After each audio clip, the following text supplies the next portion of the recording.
గోవింద గోవింద గోవింద. ఒకసారి ముందు చంద్రబాబు నాయుడు గారు ఏం మాట్లాడారనేది ఒకసారి ప్లే చేయండి సార్. తగలబెట్టండి సార్. నిరంజన్ గారు, వెంకటేశ్వర స్వామి పవిత్రతను దెబ్బతీశారు. నేను నమ్మను. నేను చెప్తాను, నన్ను చెప్పని. ఏదైతే లడ్డూ ప్రసాదం ఉందో ఆ లడ్డూ ప్రసాదంలో జంతువుల కొవ్వు నుంచి తీసిన నూనెను వాడుతున్నారు అని చెప్పారు. ఏం మాట్లాడుతున్నావురా? నరాలు కట్ అయిపోయింది.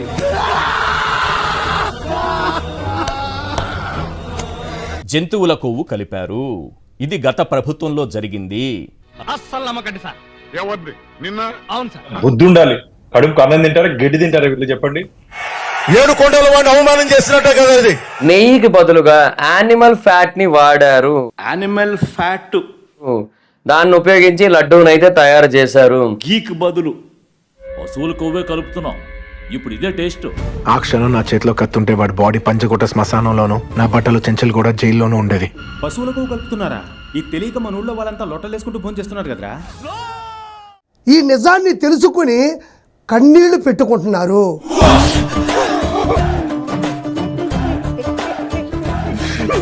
ఇంత దుర్మార్గపు పని చేయగలుగుతారా ఎవరైనా? చేయడం ధర్మమేనా? చెప్పు చెప్పు తగుదే ఏదైనా మాట్లాడే. వెంకటేశ్వర స్వామి హిందువులకి కలియుగ దేవుడు. ఆ వెంకటేశ్వర స్వామి వారి దర్శనమే దశావతారముల యొక్క దర్శనం. హిందూ మనోభావాలు ఏమైనట్టు? కూడా మనోభావాలు దెబ్బతిన్నాయి. వారందరి మనోభావాలను తో ఆడుకోవడం ధర్మమేనా? మస్తు పర్ఫార్మెన్స్ ఇస్తున్నావురా, నేషనల్ అవార్డు విన్నర్ లెక్క. మరి ఈ పాపానికి పాల్పడిన వాళ్ళని ఏం చేయాలి?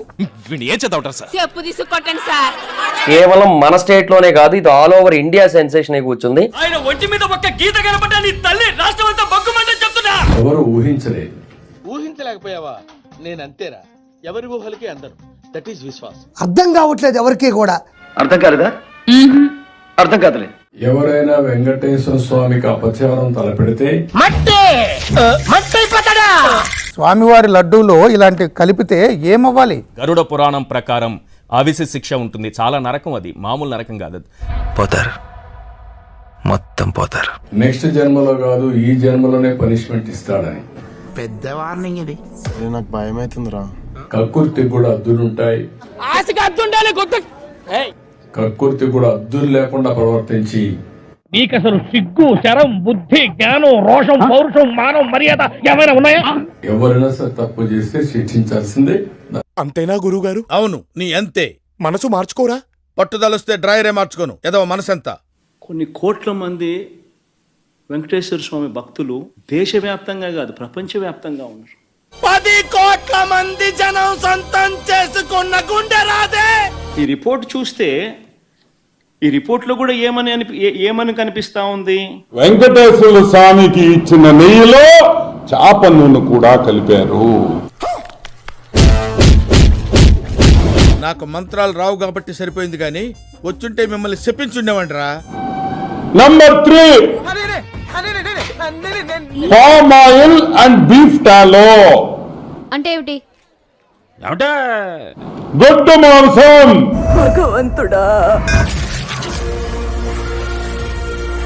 గొడ్డు మాంసంలో వచ్చే పదార్థాన్ని కలిపారు.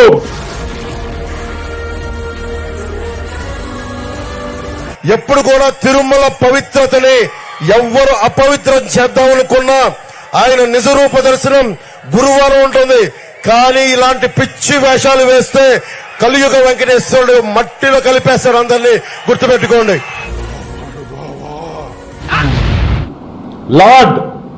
లార్డ్ అంటే యానిమల్ ఫ్యాట్, జంతువుల మాంసం.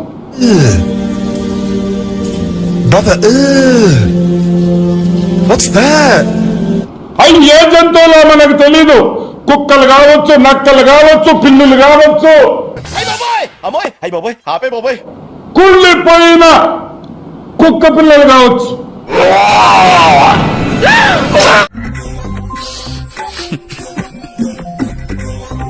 లార్డ్ పంది కొవ్వు కూడా ఉంది. మనుషులేనా మీరు? సిగ్గు లేదు? అన్నం కాదు తింటున్నది. చాలా స్పష్టంగా పంది మాంసం ఉందని, అదే విధంగా బీఫ్ ఫ్యాట్ ఉందని, ఫిష్ ఆయిల్ అంటే చేప నూనె ఉందని చాలా స్పష్టంగా రిపోర్ట్ లో వచ్చింది.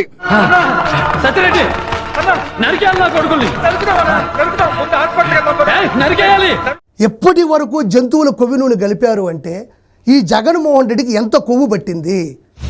నీకు బాగా మదం ఎక్కిందిరా గోవర్ధన. యానిమల్ ఫ్యాట్ ని కనుక వాడినట్టయితే తిరుమల లడ్డూలో దానికంటే మహాపాపం ఇంకొకటైతే లేదు. పాపం చేసాం. మనం చూస్తుంటాం కుక్కల మాంసం వస్తుంటుంది చెన్నై నుంచి. కర్ణాటకలో 14 టన్నుల కుక్క మాంసాన్ని పోలీసులు పట్టుకున్నారు. మా నెల్లూరుకి ఎన్నిసార్లు పట్టుకున్నారో తెలుసా మీకు? ఏమా నెల్లూరులో పట్టుకున్నారు లేదా? అవును. ఆ నూనె కూడా వాడారని భయముగా ఉన్నది. చీది నమ్మ బతుకు బురదలో పంది బతుకుతుంది, నువ్వు బతుకుతున్నావు ఎందుకురా? ఎదవన్నారు ఎదవ. పూర్తిగా గొడ్డు మాంసం, చేప నూనె, కుళ్ళిపోయిన జంతువుల్ని వాడారు. నా మీద కోపంతోనే కదా నన్ను మర్డర్ కేసులో ఇరికిస్తున్నారు. పాండు గారు, యూ షుడ్ బిలీవ్ మీ అండి. నాకే పాపం తెలియదండి, నన్ను నమ్మండి. నమ్మద్దు పాండు గారు, ఖచ్చితంగా వీడే చంపేస్తుంటాడు. ఈరోజు ఆంధ్రప్రదేశ్ కాదు, ప్రపంచ నలుదిక్కులా ఉన్నటువంటి కలియుగ దైవం శ్రీ వెంకటేశుని భక్తులందరూ కూడా నివ్వెరపోతున్నారు.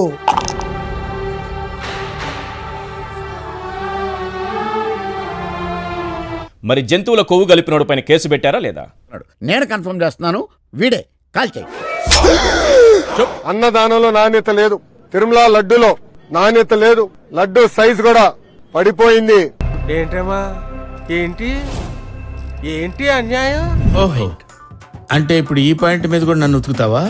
నిన్ను ఏ పాయింట్ మీదైనా కొడతాను రా, ఏ పాయింట్ మీదైనా కొడతాను. దానికి అంటే జగన్మోహన్ రెడ్డి గారు ఒక కన్వర్టెడ్ క్రిస్టియన్, మనకు ఆ విషయం తెలిసిందే కదా.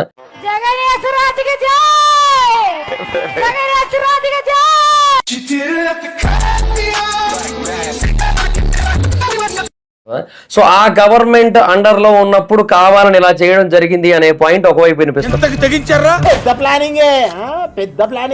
అంటే జగన్మోహన్ రెడ్డి మీద బురద చల్లే ప్రయత్నం కూడా కాదు ఇది. ఆధారాలు ఉన్నాయి, వాటికి ఆరోపణలకి నిరూపణలు కూడా ఉన్నాయి. ఈ 4 ఆప్షన్ రైట్ అని ప్రూవ్ చేస్తాను. ప్రూవ్ చేస్తావా? చేయి చూద్దాం. Target number 1. అంటే అందులో చాలా మంది క్రిస్టియన్స్ ఉంటున్నారు తిరుమలలో ఉద్యోగం చేసే వాళ్ళలో. అది నిజం, అది నిజం, అది నిజం.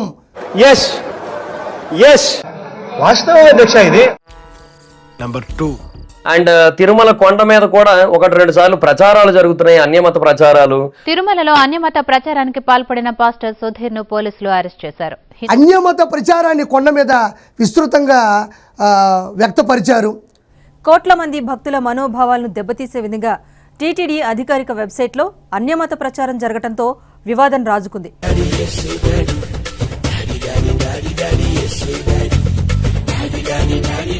ధర్మమేనా అని అడుగుతా ఉన్నా. 100% మీరు చేసింది తప్పు తప్పు తప్పు. బస్సు టికెట్లతో అన్యమత ప్రచారం చేశారు. తిరుమల వెళ్లే బస్సు టికెట్ల వెనుక హజ్, జెరూసలేం యాత్రల ప్రకటనలు ముద్రించి ఉండడంపై వివాదం రేగింది. ఇతన్ని ఏం చేద్దాం చెప్పండి. ఇలాంటి సోమరిపోతులు దేశంలో ఉండకూడదండి, కఠినంగా శిక్షించాలండి, గట్టిగా. డబ్బులు తక్కువ చేసుకోవడం కోసం, తక్కువ ఖర్చుతోనే లడ్డు ప్రిపేర్ అయిపోవడం కోసం, ఎక్కువ లాభాలు పొందడం కోసం ప్యూర్ నెయ్యి కనుక వాడినట్టయితే ఎక్కువ ఖర్చు అవుతుంది కదా అన్న ఉద్దేశంతో బడితో వ్యాపారమా, సారా దుకాణం పెట్టుకో బాగుంటది. అన్నం తింటారా, గడ్డి తింటారా? డబ్బు సంపాదించాలంటే వేరే పనులు చేసుకోండి అయ్యా. వచ్చి దేవస్థానం దగ్గర కమిషన్ల కోసం, కకృతి కోసం నెయ్యిని కల్తీ చేస్తారా? గుడిలో లింగాన్ని తింటారని సామెత విన్నాము. ఇప్పుడు మనం చూసుకుంటే అది నిజం అనిపిస్తా ఉంది. కరెక్ట్, ఇది కరెక్ట్ గా చెప్పేవయ్యా. ప్రజలు మిమ్మల్ని క్షమించారు, మీరు చేసినటువంటి మహా అపచారానికి ప్రజలు మిమ్మల్ని క్షమించారు. మమ్మల్ని క్షమించండి సార్. తెలుగు భాషలో నాకు నచ్చని ఒకే ఒక్క మాట క్షమించడం. అన్నదానాన్ని జడగొట్టారు, అన్నదానాన్ని అవహేళన చేశారు, లడ్డూ ప్రసాదాన్ని ఈరోజు పాడు చేశారు. ఎన్ని ఎన్ని ఎన్ని ఎన్ని ఎన్ని ఎన్ని దారుణాలు సార్. ఇలాంటి పనులు చేయబట్టే కదా మనకి 175 సీట్లు ఎగిసి తంతే ఏడుకొండల వాడు 11 సీట్లకు వచ్చి కింద పడి.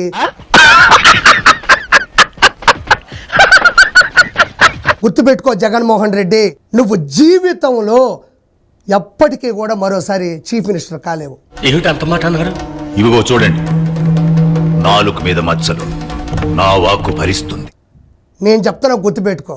నువ్వు ఎప్పటికీ జీవితంలో చీఫ్ మినిస్టర్ కాదు కదా, నువ్వు ఎప్పటికీ మనిషివి కూడా కాలేవు. గెలవటం కంటే ఓడిపోవటమే కరెక్ట్. అదిరింది సార్. ఒక అతనికి ఎక్కడో గుచ్చుకుంది సార్. కుర్రాడైనా భలే చెప్పాడు కదండి. ఖచ్చితంగా నువ్వు జైలుకి వెళ్తావు. ఇందులో ఉన్న ప్రతి ఒక్కరూ జైలుకి వెళ్తారు.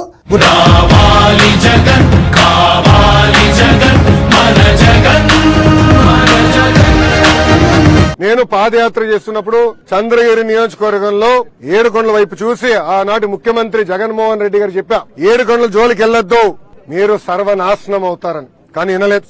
వాడు విండండి. ఎదవ బావాడు చెప్తే వించావుడు. రాసి పెట్టింది అట్లా మనం ఏం చేస్తాం? మీకు శిక్షలు ఉంటాయా లేదా? మీరు చేసినటువంటి తప్పులకి గరుడ పురాణం ప్రకారం అవిసె నరకంలో మీరు శిక్ష అనుభవించాల్సిన అవసరం ఉంటుందా లేదా అన్న దానిపైన మనం చర్చిద్దాం. ఎక్కువైపోయింది. సబ్స్క్రైబ్ చేసుకోవచ్చు కదా.